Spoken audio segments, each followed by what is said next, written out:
Padinjarathara town bus stand ഗ്രാമപഞ്ചായത്തിന്റെ ഭരണസമിതി ഏറ്റെടുത്തിരിക്കുന്ന ഏറ്റവും പ്രധാനപ്പെട്ട വികസന പദ്ധതിയാണ്.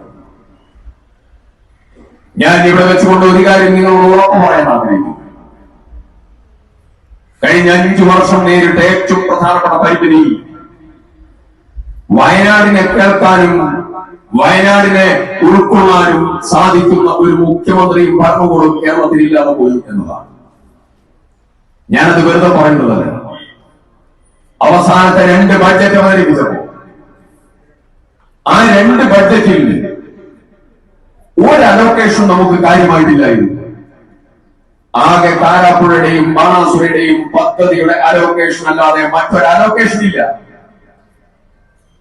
ഈ 2 അലോക്കേഷൻ വ്യക്തിപരമായിട്ടുള്ള ഇടപെടലിന്റെ ഭാഗമായി കൊണ്ടുവന്നതാണ്.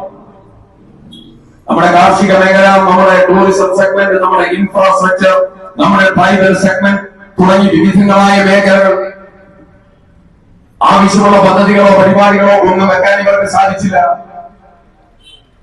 പല മേഖലകളും എഴുതി കൊടുത്തു, ചെയ്തില്ല.